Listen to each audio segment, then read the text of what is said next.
오늘 2021년 성탄절에 주시는 말씀은 어두운 마음에 비춰야 할 성탄의 빛이란 제목으로 은혜 나누고자 합니다.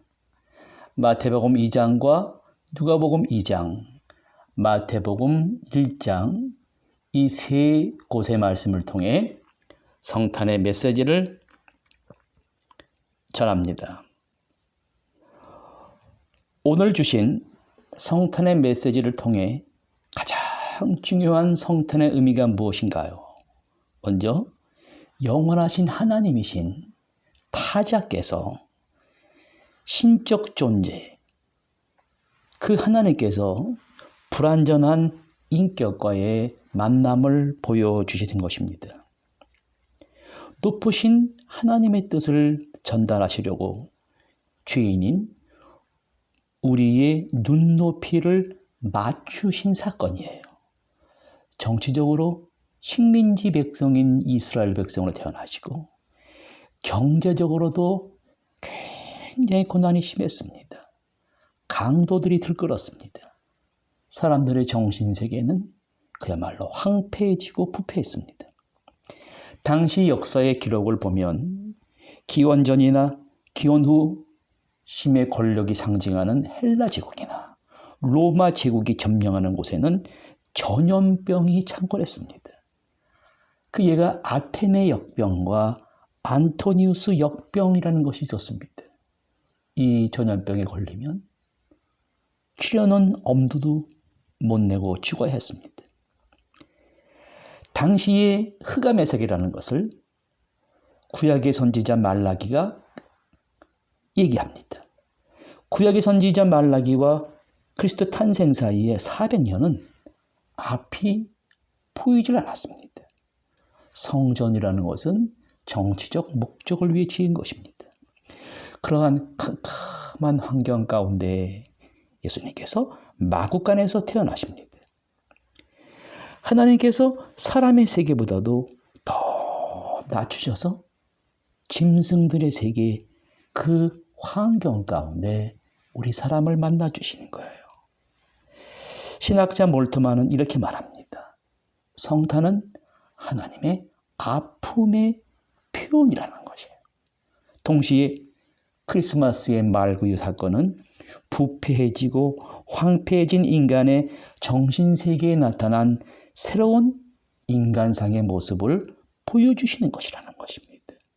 그것은 하늘 보좌를 버리시고 종의 형상을 입으시고 인간 세상에 오신 것입니다. 가장 천한 마구간에 태어나시고 첫 보금자리가 구유였습니다. 양을 치던 목자들이 베들레헴에서 한 아기를 경배했습니다. 어떻게 예수이심을 알아보았을까요? 하늘에서 음성을 들었습니다. 베들레헴으로 가라. 예수께서 나셨느니라. 표징은 오직 한 가지 말구유였습니다. 성경이 말하는 이 세메이온, 표적이란 말은 큰 의미를 가집니다. 하나님께서 우주적인 성질을 띠며 역사의 종말을 알리는 것인데 가장 큰 특징은 인간의 어두운 마음과 정신세계 속에 있는 것을 밝히 드러내는 것이며 이 부패한 마음은 곧 그들의 자신의 마지막 종말론적인 운명을 결정짓게 된다는 것입니다. 그러면 인간의 어두운 마음과 정신세계에 있는 것은 무엇입니까? 최악의 타락이에요. 윤리와 도덕의 파괴입니다. 만삭된 여인을 마구간으로 몰았습니다. 이것부터 참으셨습니다. 참으시면서 조용히 역사 안으로 돌아오셔서 마구간에서 하나의 씨앗을 뿌리셨습니다. 이제 자라고 자라서 불과 300년 만에 온 세계가 그리스도의 겸손과 희생 앞에 무릎을 꿇었습니다. 여러분, 어느 때가 우리들의 마음이 행복해지고 정신세계가 밝아진다고 생각하십니까? 말구유로 내려가야 됩니다. 인간의 한계가 깨어지고 저 낮아지는 겸손이 있어야 예수 그리스도를 만나게 되는 것이고 그 속에 예수께서 탄생하게 되는 것입니다. 우리의 어두운 마음과 코로나가 지배하는 이 환경에 진실한 말구유가 마련될 때 거기서 예수님은 태어나시고 역사하십니다. 우리의 소중한 것을 이 성탄의 절기에 그리스도께 내어드려야 됩니다. 내 소중한 마음의 방, 겸손의 방인 말구유를 내어드려야 됩니다.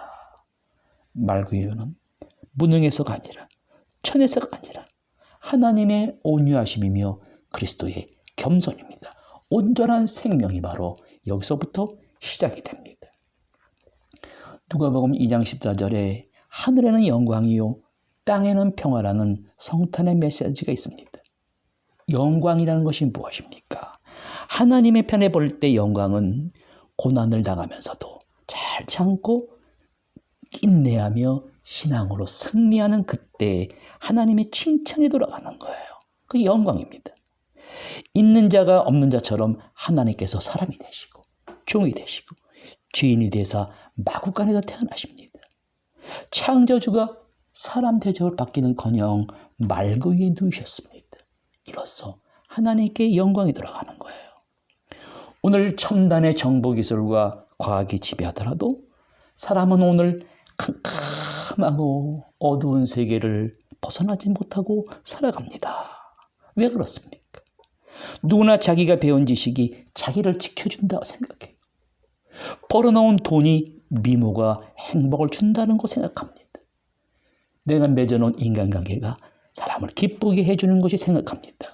그러나 나중에 그것이 사람을 확 붙들어 매는 족쇄가 되어 우리를 올무에 빠지게 합니다. 책 속에만 길이 있다는 깨달음을 얻고 지켜오던 그 가르침은 나중에 족쇄가 되어 나를 거짓된 자아상에 빠지게 하여 나를 붙잡아 앞으로 나아가지 못하게 합니다. 성경은 무엇을 말합니까? 우리의 힘으로 지식으로 할 수 없습니다. 오늘 이 세계의 모든 인류가 첨단의 과학 문명을 자랑하면서 미세한 눈에 보이지 않는 코로나 바이러스의 불안과 공포 가운데 떨고 있습니다. 왜 그렇습니까? 그 안에 평안이 없기 때문입니다. 평안이란 인간의 모든 총체적인 질량을 의미합니다. 예수님께서 이 세상에 오신 것은 평화를 주시기 위함이었습니다. 그리고 기뻐하심을 입은 자들 중에 평화라는 거예요. 기뻐하심을 입은 자들이라는 말은 주를 영접하는 자들입니다. 당시에 누가 가장 성탄을 기쁘게 맞이했습니까? 바로 마리아였습니다. 마리아는 큰 기쁨의 성탄을 맞이한 장본인이었습니다. 이사야와 미가서의 예언이 먼저 구약시대에 이렇게 울려 퍼졌습니다. 이사야 7장 14절에 주께서 친히 너희에게 주실 것이라. 보라, 처녀가 잉태하여 아들을 낳을 것이요 그의 이름을 임마누엘이라 하리라. 신약의 예언이 이루어집니다. 천사가 마리아에 나타나 네가 아들을 낳으리라. 어찌하여 그런 일이 있을 수 있습니까? 부정합니다. 그러나 하나님의 모든 말씀은 능치 못함이 없다고 하시는 이 말씀에 그대로 순종하며 예수님을 잉태한 마리아가 됩니다. 입을 열어 찬송합니다. 누가복음 2장 46절 47절에 내 영혼이 주를 찬양하며 내 마음이 내 구주를 기뻐하나이다. 메시아를 잉태하였기 때문입니다. 그러나 여기에는 엄청난 희생이 따릅니다. 마리아는 요셉과 약혼을 한 사이예요. 부정한 여인이라는 죄명을 쓰고 돌에 맞아 죽을 수 있습니다. 그러나 문제가 안 됩니다. 주의 계집종 예언이 말씀대로 내게 이루어지게 해주시옵소서. 자신의 운명을 제물로 바쳤어요. 아무런 염려 걱정이 없습니다. 무한한 기쁨만이 그의 마음에 충만했습니다. 세상에는 여러 종류의 사람이 있습니다. 사람을 기쁘게 하는 사람이 있는가 하면 사람을 해롭고 슬프게 하는 사람이 있습니다. 또 남의 장점과 좋은 점을 살피는 사람이 있는가 하면 꼭 남의 잘못된 점만 들추는 사람이 있습니다. 한 사람의 단점은 감추어지고 아름다운 것과 선한 것을 보면서 살아야 하는데 나쁜 것만을 보며 살아야 하는 사람이 있습니다. 그런 사람들은 심판과 저주를 전하는 사람으로 태어났기 때문입니까? 마리아는 하나님의 사랑과 용서를 전하는 메신저로 태어났습니다. 캄캄한 이 400년의 암흑기를 뚫고 하나님의 긍휼과 축복이 캄캄한 세상에 임하는 그때 그 길에 서서 하나님의 사랑과 구원을 선포하는 일에 귀하게 쓰임받게 됐습니다. 오늘도 주님은 마리아와 같이 우리의 나라가 아닙니다. 하나님의 나라가 임하고 우리의 뜻이 아니라 주님의 뜻을 이루기 위하여 나는 비천한 종입니다. 이해라고 대답할 수 있는 사람을 찾고 계십니다. 마태복음 2장에는 별을 보고 경배한 동방박사 이야기가 나옵니다. 성경에서 가장 중요한 부분을 다루고 있는 부분입니다. 영어로 메이자이라고 합니다. 동방박사들은 저 멀리 페르시아에서 하늘의 신비에 심취되어 있던 중에 하나님의 음성을 들었습니다. 하늘을 쳐다보며 느낀 신비와 이 신비에 도취된 경공과 여기에 메시아 사상이 합쳐지면서 어느 날 갑자기 본 적이 없는 큰 별이 칠흑같이 어두운 세상을 환하게 밝히는 것을 발견했습니다. 따라가야 된다는 거예요. 위험하고 어려운 일입니다. 그 별을 따라 유대 땅까지 이르렀습니다. 그러나 그들은 예루살렘에 들렸습니다. 왜요? 예루살렘 궁전에 왕이 있었기 때문입니다. 거기에 자극을 받아 헤롯 왕이 증오심을 가지게 되었고 예루살렘 시가 전체가 소동을 하게 되었습니다. 헤롯 왕은 아기 예수가 탄생하시면 자기의 지위가 어렵게 된다고 생각하고 왕위를 내놓고 싶지 않아서 아기 예수를 죽이려 했습니다. 동방박사가 와서 유대인의 왕으로 나신 이가 어디 계시냐고 묻자 헤롯 왕은 수소문한 끝에 베들레헴이라는 것을 알고 가서 그를 만나거든 나에게 와서 얘기해달라. 자기도 경배하러 가간다는 거예요. 사기욕기 말입니다. 예수를 죽일 속셈이었습니다. 그런가 하면 제사장과 서기장과 바리새인들은 자기의 세속적 욕망과 신분과 지위를 내놓고 싶지 않아서 메시아의 잉태 자체를 인정하지 않았습니다. 다만 온 예루살렘이 떠들썩하고 소동만 했습니다. 이 성탄절이라는 것은 요란하게 떠들기만 했지 오늘도 행동도 열매도 없습니다. 올해 성탄절은 너무나 우울합니다. 크리스마스 트리가 밝히고 네온 사인도 있지만 역사 이래로 이러한 성탄절기가 없었습니다. 오늘 본문에 마태복음 2장 9절 10절에 박사들이 왕의 말을 듣고 갈새 동방에서 보던 그 별이 문득 앞서 인도하여 가다가 악이 있는 곳에 머물렀다. 동방박사를 인도한 이 별의 실체는 무엇입니까? 사람마다 행복을 추구하면서 저마다 살아갑니다.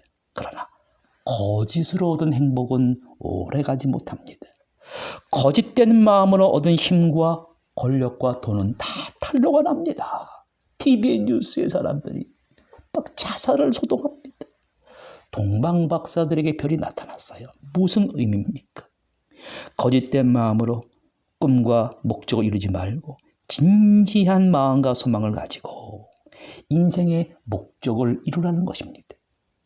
왕이 왕궁에서 태어난 줄 알고 궁전으로 갔습니다만 바로 그 왕궁에는 거짓된 자아로 얻은 행복이 심취되어 있는 사람들이 모이는 장소였습니다. 하늘에서 비추는 별은 그러한 장소가 왕이 태어난 곳이 아니라는 징조로 다시 움직입니다.